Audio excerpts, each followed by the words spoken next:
Hello. Thanks to Emma Powell for the beautiful opening music. Welcome here today to celebrate the life of Harriet, Baldwin, Bryan. Our families thank you all for coming. I'll begin by introducing myself. I'm Carl Konstam. Our plan for this afternoon is to celebrate my grandmother's life in several ways. We'll honor her with the music of Bach, played on the instrument that she played, the violin. Then we'll continue with some words from my family. First Kirk, then my mother, Betsy, followed by my sister, Mary. Then we'll transition to the reason that we are gathered in this place. We want to honor my grandmother's time spent with Princeton Community Housing.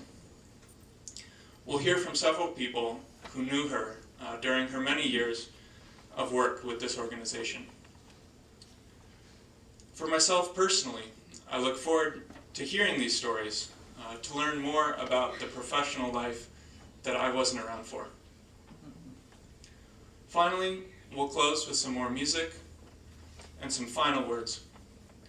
Please join the family after this service for some refreshments and a time to share our memories with Harriet. So, to begin, Kirk.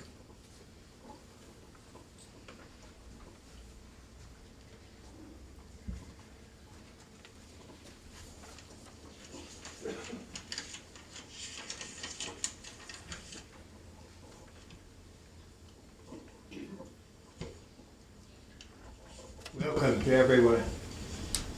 We're here because Harriet touched our lives.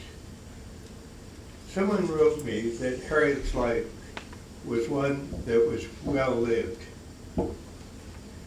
We are all grateful for her life, and we're here to celebrate it. We also celebrate Princeton Community Housing and the many organizations in Princeton that support it. I know that most of you have known Harriet through her work in affordable housing. I hope the family can give you some picture of the influences that shaped her life. Harriet was very lucky that my job with the Weather Bureau and NOAA brought my laboratory to the Forrestal campus of Princeton, and that she found a fine organization like Princeton Community Housing to work with. However, as they say, luck comes to the well-prepared. Harriet, like most of us seniors, grew up in the Great Depression. Her father, like many others, was laid off from his job. He spent several years in temporary positions before he was able to land a permanent position. Harriet, with her brothers and sisters, attended a rural one-room school in New Hampshire. There's some pictures of it in the other room. There she witnessed the Depression-era poverty of country families at first hand. The teacher often assigned her the task of tutoring children younger than herself, and this may have inspired her ambition to become a teacher later. Although Harriet's father had already served in World War I, he volunteered again in World War II. For several years, the family moved with him, as he was posted first to the mountains of Colorado, then to New York City, and briefly to Florida. These years on the move provided Harriet with a multitude of experiences very different from her life in New Hampshire. When the war was over, Harriet got the opportunity to spend a year with her mother's relatives in Stockholm, Sweden. She learned the language and studied the violin. Fundamentally, Harriet was a country girl with deep appreciation of nature instilled by her parents. Her experiences during the year in New York City helped to broaden her outlook and become an unusually independent person. She was naturally tolerant of the views of others and a good listener, as many of you know. And but she remained very confident in her own values. Later, she attended Wellesley College on a scholarship and graduated in the class of 1954. Her extracurricular activities in college included rowing on the crew and being a member of the orchestra. Her first job was teaching first grade in Connecticut and later in Massachusetts.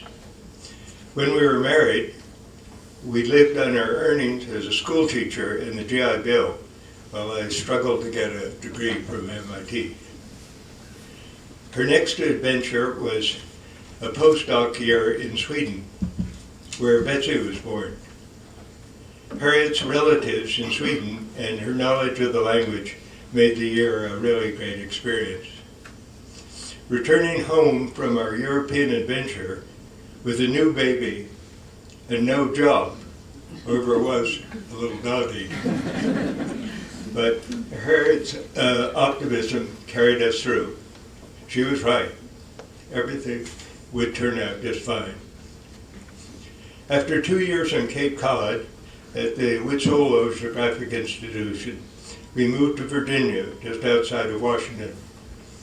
By this time, we were a family of 4.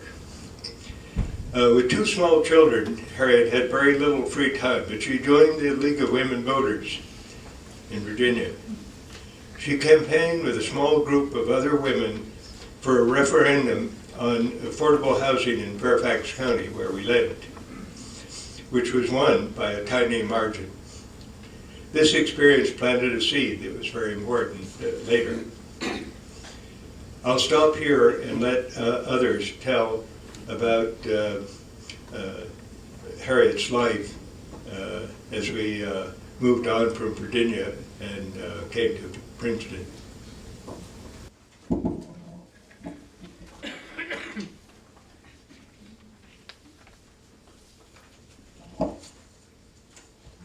Thanks to all of you for coming today. I'm Harriet's daughter, Betsy, for those of you who haven't met me, and I look forward to visiting with all of you during the reception to follow the service.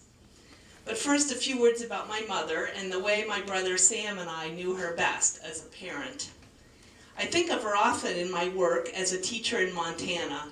Many of my students lack the sort of mothering that my mother was a natural at, and I so wish I could give this gift to them. I'll share a few examples. Let's start right where my father left off. One of my very earliest memories of Mama, when I was a young child, is of looking up at her. We're on the edge of a parking lot near a food store, and I'm sitting in a chair behind a folding table. Next to us is a really spooky-looking large plywood cutout of a burned home. My mother, of course, is there to advocate with the League of Women Voters in Virginia for a fair housing referendum. My mother brought me along many times as she led the life of a busy citizen, but I know others will speak of this later, and there are other memories of her as a parent that I want to share. So, some childhood memories. Meal times. You may know that a study on high school national merit scholars, the one thing they all had in common was a family dinner time. At our house, we didn't become national merit scholars, but dinners were always at 6. And Mama was a healthy cook. She baked bread weekly, and we always had yummy homemade cookies for desserts and afternoon teas. And she cooked from the Diet for a Small Planet cookbook. Some of you might remember that one. And she offered up vegetarian meals long before most kids had even heard the word. In the moment. Now, we talk a lot about that Buddhist idea of being in the moment. Well, as you know, Mama was an expert at that. When you were talking to her, you knew she was really listening to you, even if she might have been cooking dinner or knitting at the same time.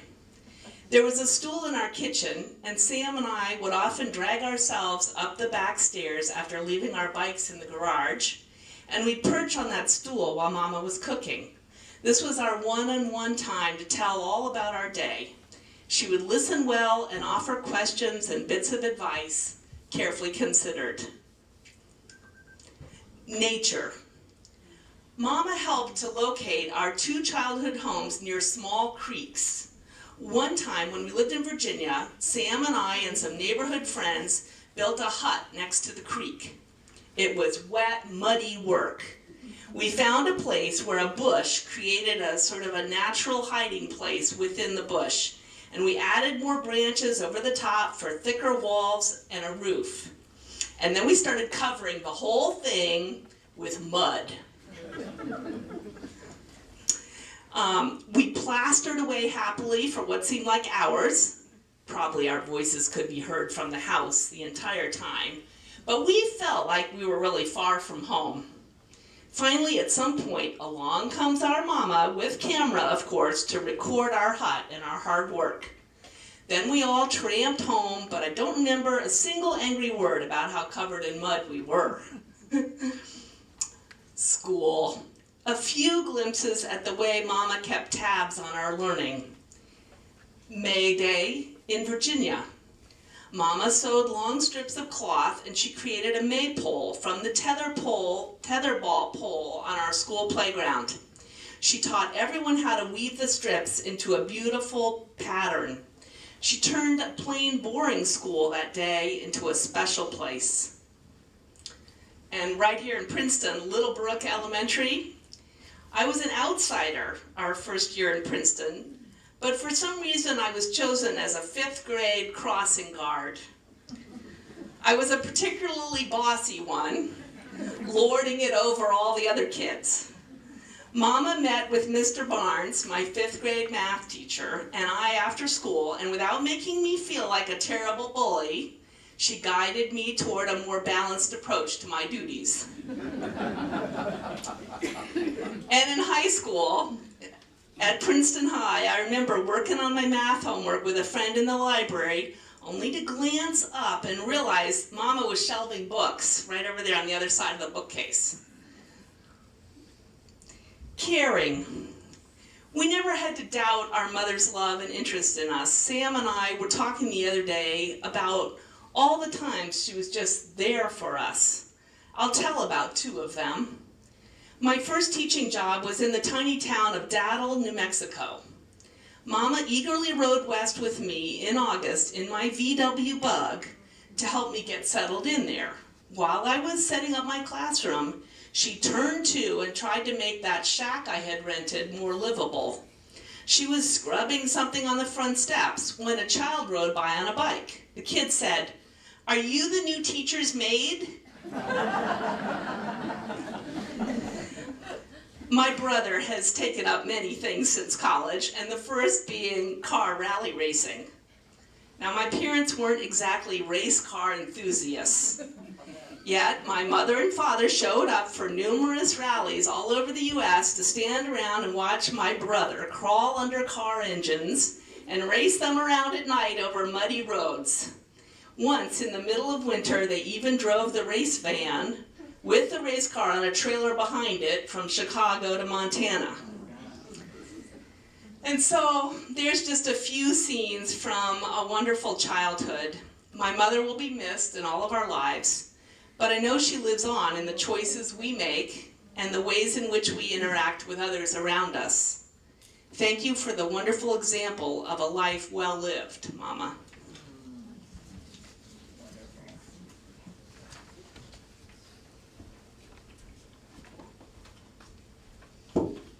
Hello, for those of you that might not know me, my name is Mary, and I am one of Harriet's only granddaughter. One of her grandchildren, I should say. So when thinking of my grandmother, it is hard to choose one specific memory to describe my relationship with her. There are trips to England where she helped me learn my math facts, many sewing projects, cooking family recipes, and lessons on how to avoid ironing. My relationship with her evolved as I grew older, when I could appreciate her values, such as the importance of volunteering, family unity, and leading a simple yet fulfilled life. However, I'd like to focus on one specific interest she shared with me. So my brother and I refer to my grandmother as mormor, which means mother's mother in Swedish, so just to let you know. My mormor learned the skills of a naturalist from her parents, and she could identify countless trees, flowers, and birds. On walks with her, we would often stop and identify plants together, often with me on my hands and knees to get a better look. She loved the delicate lady slipper, which grows in shady forests, and the gentian that grows in mountains above tree line. When walking out of the forest into an open alpine meadow, she would stop and gasp and then say, "Look," with a genuine sense of awe and inspiration. There are some flowers that she could not identify, no matter the hours she would spend poring over field guides. In particular, a group of flowers that are almost indecipherable she referred to as the confusing yellow composites, or CYCs for short. In Montana, there are many different species of these flowers with the same shape, but they have a different number of petals. Another flower she named was the Dr. Seuss plant, a flower that had a fluffy white head, similar to the truffula tree as drawn in the Lorax. In high school and later in college, I continued to study biology, and the famous naturalist the mormor would often read and quote from memory. During my work teaching students outdoors, I used the same patience and interest she showed me when identifying plants from the trail. Hundreds of kids in Montana now stop, kneel down alongside a flower, and declare with confidence, "Yep, it's a CYC."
bend it down. It's flat. I'm Rich Gittleman. I'm the current chair of the president of the board of Princeton Community Housing, which I have the honor to address you in that position. I'm humbled by those that have come before me, held this position before me, and especially Harriet. She's always been my mentor, and I will miss her terribly. She was a woman of few words, but those words were always helpful, insightful, and important. On several occasions when we were dealing with complex issues, she would either call me on the phone or take me aside and tell me to keep fighting because we were doing the right thing and we were on the right track. those conversations meant the world to me, and I'm thankful for the time I got to spend with her. Her dedication to affordable housing, and specifically this wonderful organization, is a legacy that will live for many years to come. I have to add, I'm a little jealous of all the time she spent in Montana. It's one of my favorite places. And I've only been there about 3 times so far.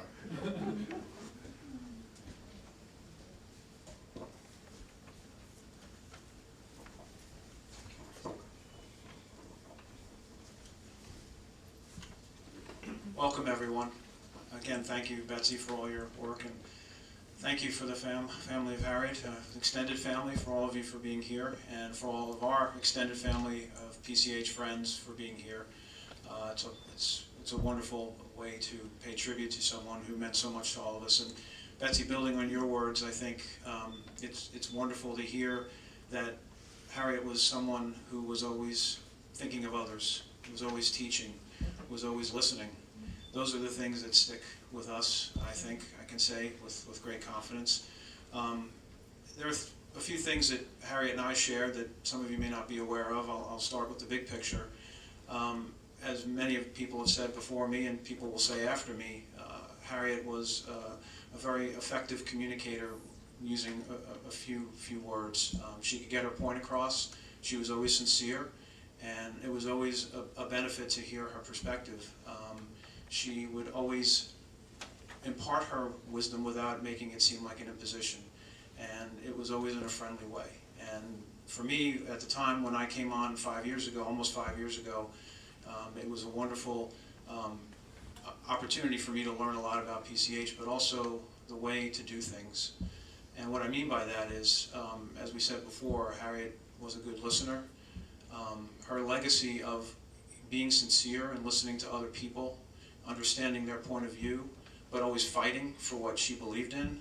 I think that's everything that Princeton Community Housing stands for, and that I learned to also undertake now in my role as executive director.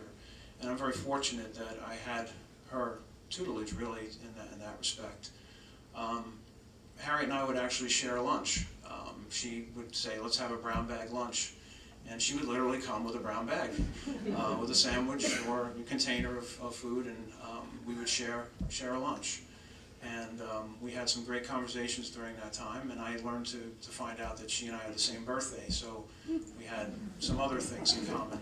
So it was really very wonderful, and I'm really heartened to hear from the family point of view that, you know, it's just, that's who she was. She was just a person who was always thinking of everyone else and learning and teaching all of us. So on behalf of my colleagues at Princeton Community Housing, I want to say we have this building and the residents who live here have this home, but Harriet's legacy does live on beyond that. It does inspire and teach all of us how to act and how to treat other people. So thank you very much.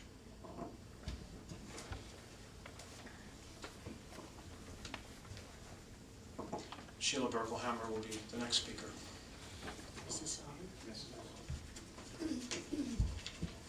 Good afternoon.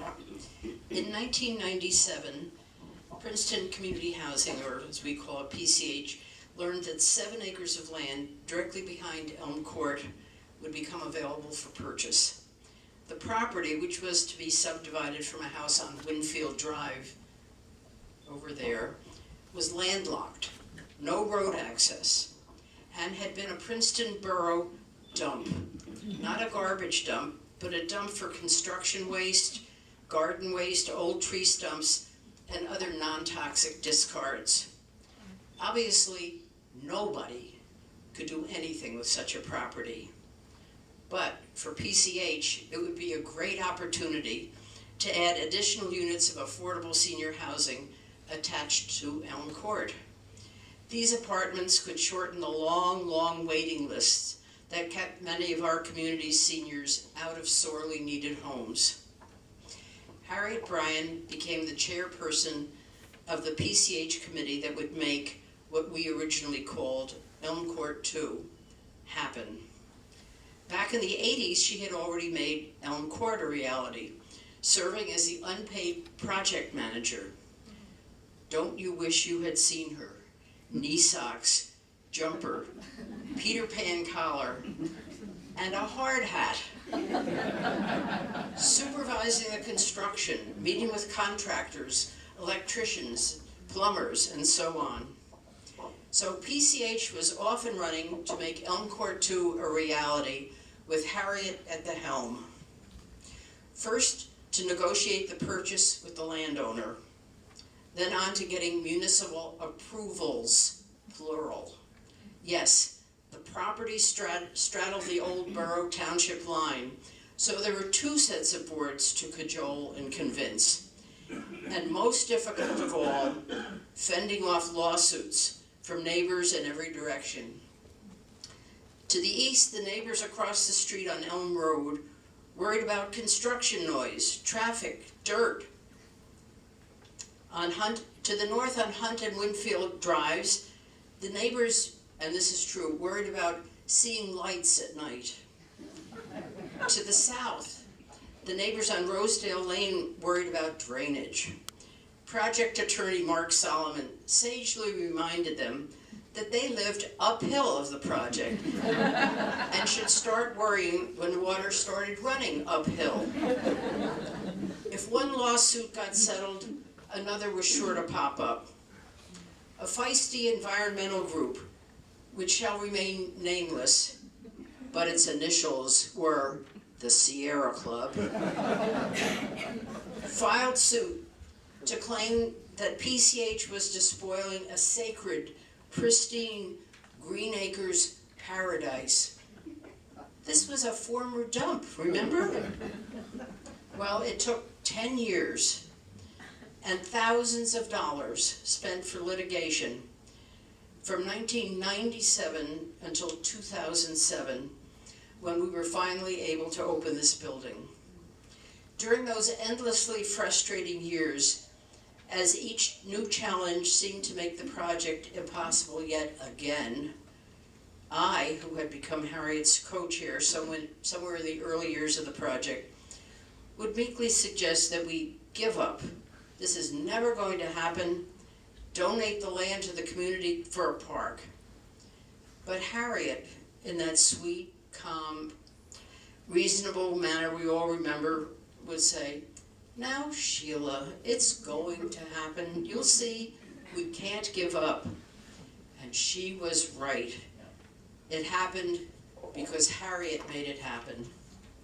And I said to anybody who would listen, if this thing ever gets built, we have to name it in her honor, because without her perseverance, it would never have happened. And it came to pass that at the groundbreaking, we made the announcement, Elm Court 2 would henceforth be called Harriet Bryan House. You may have noticed the plaque in the lobby when you came in. It says, Harriet Bryan House is named in honor of Harriet Baldwin Bryan, past president, longtime member of the Princeton Community Housing Board of Trustees. Her infinite patience and perseverance have made the construction of this building possible.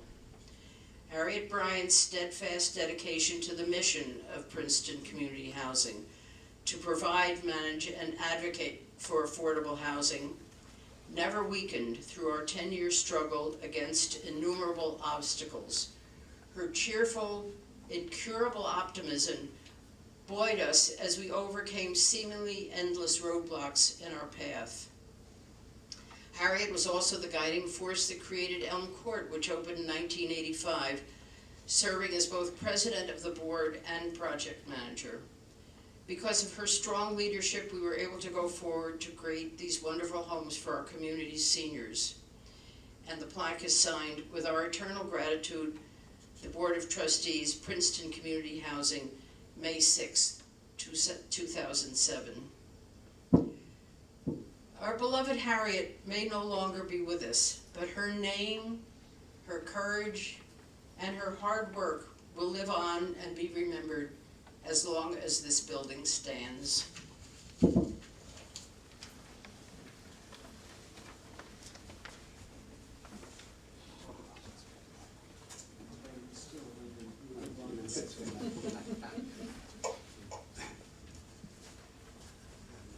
Good afternoon, everybody, family, friends. Here in Harriet's house and on a lovely spring day. I'm Mark Solomon. I'm the attorney that Sheila just mentioned, but I think more appropriately, I was another of Harriet's students, really, in life. And I'll echo themes you've heard. I'm honored that you've asked me to speak. Harriet was indeed a mentor to me as well. And you know, when I think of Harriet, what I think of is a person who got up every day to get good things done, to make a difference in the world, and worked quietly at it. You know, especially in these times when everything is about splash and noise. Harriet was just steadfast, quietly determined, and I would use the word even fierce. It's not a word that I think I would initially associate with Harriet, but there was a fierceness of purpose about her. It was like a force of nature. It was not going to be denied. And it was really that we all sort of thought of the jumper, and I didn't realize that was called a Peter Pan collar. It was a small white collar, so I wore a white collar, and there was that fierceness of purpose about her that disarmed you. It was almost like camouflage, and above all, you know, of all those qualities, she was also, Kirk used the word, an optimist. I mean, she just believed it's going to happen. The good thing is going to prevail. And it reminded me of a story. Sheila talked about the litigation that we had to work through to make this house a reality.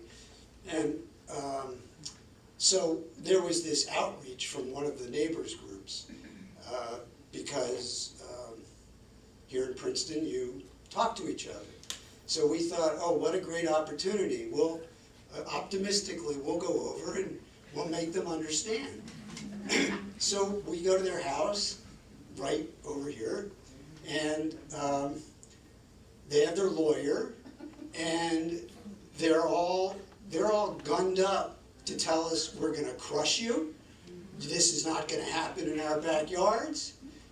There was no discussion of any real type. There was no effort to reach across to find. We thought we might work a compromise, but I was getting progressively angrier as we were sitting there, and I was, you know, trying not to show it. Just let's get through this.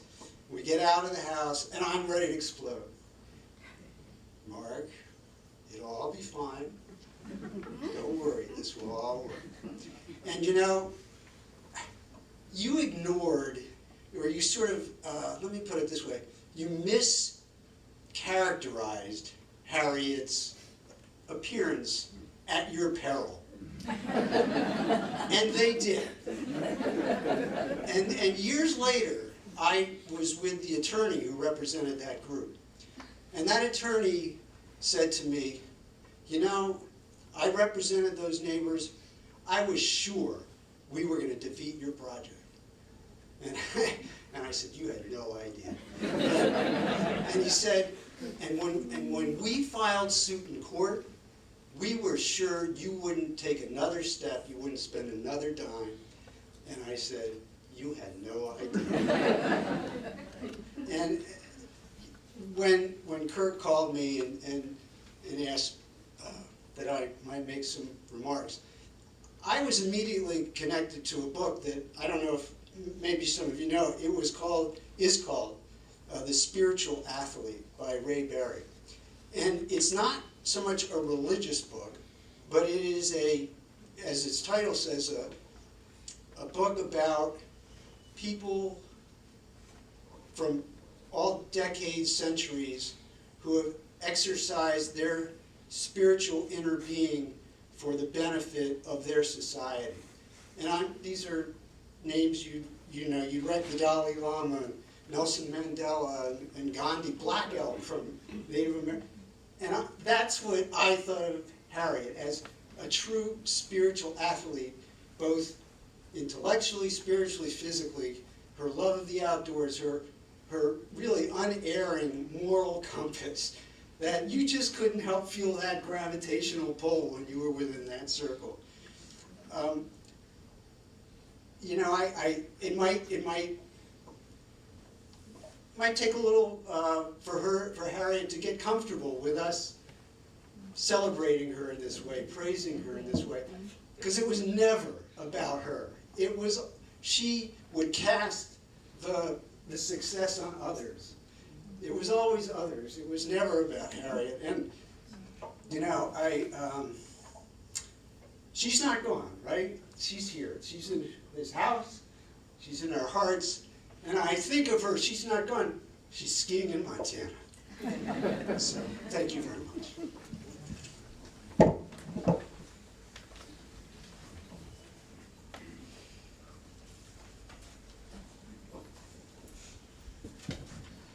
Good afternoon, everybody. My name is Susan O'Malley, and I'm a property manager with Princeton Community Village. I've been there more than 20 years. I'm probably the oldest employee in tenure and in years.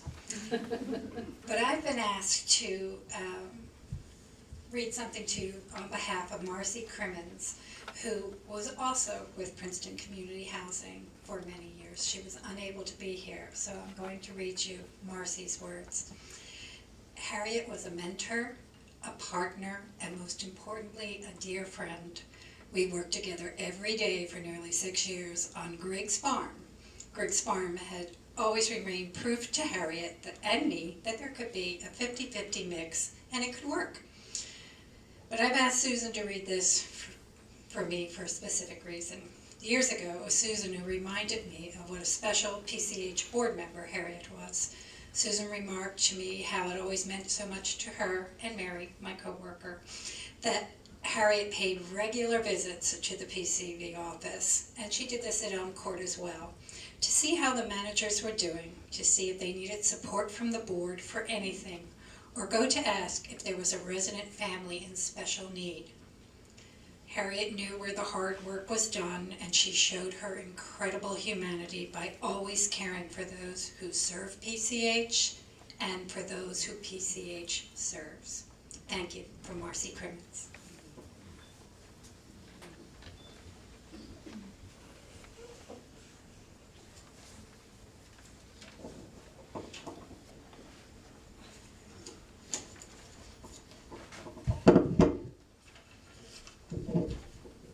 I'm Sandra Persichetti. I'm a former executive director of Princeton Community Housing. And this wasn't planned, but as I read my remarks, and I guess it's only typical since we all know Harriet, that there's a theme. So you'll recognize some of the theme. It's so nice to see her family and finally meet her family, other than Kirk, whom we know well. And so many friends here today, and it's only appropriate that we remember Harriet in this building. And we know that naming this building for Harriet took great insistence on the part of the board. Much has been said so far to describe the incredible impact that Harriet had on Princeton Community Housing and all of us who are closely with her. Had it not been for Harriet, I would not have spent the last 10 years of my career working with this great organization. I so clearly remember the call in March of 2003 asking me to meet with Harriet and other board members for an interview to discuss this very building. We had a very open and candid discussion about PCH's needs and my experience. 3 days later, that was on a Friday, on Monday, Harriet called and said, "I hope it's not too soon, but we'd like you to work with us to get the building funded and built." I think I started that week. Since I had years of experience with approvals, financing, and construction and knew some of the pitfalls, I wanted to read through every file that was available to develop a plan going forward. Harriet was reasonably patient with that requirement of mine, but continued to remind me that the HUD financing proposal was due in June. This was March, and it was complex and cumbersome. That's when negotiations with Harriet went into high gear. Me. "Harriet, I've never applied for federal funds before. I think we should wait a year to do this." Harriet. "We don't know if the money will be available next year. We need to make application now." Me. But Harriet, there are about 50 documents that HUD requires to even look at the proposal, and we have only 2 months to get them together. Harriet, I'm sure you can do it. I'm sure you can do it. I think we should proceed with the application this year. Me, I'm not sure I can pull this off in such a short time. Harriet, oh, of course you can. Okay, we'll do it. Lo and behold, the application went in as scheduled in June, and we received our financing approval by Thanksgiving of that year. This never would have happened without the gentle but firm urging and daily encouragement from Harriet. Sorry. Only after meeting that incredible deadline did I have a chance to learn all that Harriet had done for PCH. Over her 30-plus year relationship with the organization, she was the catalyst behind Elm Court, as Sheila mentioned, and of course the expansion, now known as Harriet Bryan House. She also was instrumental during the difficult development of Griggs Farm. Her commitment to providing affordable housing for seniors and families in Princeton was steadfast. In addition to her dogged work ethic, one of Harriet's most endearing qualities was her warm and sincere interest in the employees of PCH. Her interest was wide, both about the housing projects, about the residents, and about the family lives of the employees. She would visit our office on a regular basis, have lunch with the staff, and ask to be updated on whatever was happening at each site and with each employee. This was also our opportunity to find out what Harriet did when she wasn't volunteering for PCH. She was so proud of her children, and especially her grandchildren. We heard many loving stories about them. The one thing she would not dwell on was her own health problems. Always the optimist, she looked forward to better days. Harriet was a great outdoors woman who loved to hike and cross-country ski. I remember early on in my tenure, I received an email from her while she and Kirk were in Montana for the winter. She casually mentioned that they had hiked above the tree line that day. My idea of a hike is taking a walk 2 blocks. Now later she talked about cross-country skiing with her oxygen tank strapped to her back. Besides devoting endless amounts of time to our organization, she and Kirk were extremely generous financially. She was the ideal board member. She embodied the 3 W's that one looks for in a board: work, wealth, and wisdom. And I always include a 4th W, which is women. There was no grandstanding by Harriet. Hers was a quiet voice, but when she spoke, everyone listened. Harriet had many positive traits. Optimistic, she always saw a silver lining, even during the various lawsuits and that tried to stop our developments and her own personal health issues. Persuasive, I don't think anyone, including the people at HUD, could say no to Harriet. Humble, she fought with us about naming the building after her. It was not in her makeup to be so recognized. Dogged, remember what I said about the HUD proposal deadline. Committed. We and all our residents are so grateful to Harriet for her lifelong commitment to affordable housing. Harriet Bryan was the most remarkable woman I have ever met. And I've met a lot of women. And I'm so thankful to have known her and worked with her. I miss her, and her legacy will always be a part of this organization. Thank you.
Thank you, Emma. My grandmother would have appreciated that. And in these ways, Harriet touched our lives. We have celebrated her life today in memories from Montana and here with the Princeton Community Housing, in music, and in the pictures that have been arranged in the foyer and in the back of this room.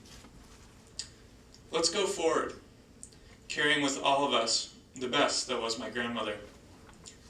May Harriet's life, well lived, be a close memory in our hearts and help guide our days ahead. Now, come together and celebrate Harriet's life as we join together for tea and cookies, her favorites. Thank you for coming.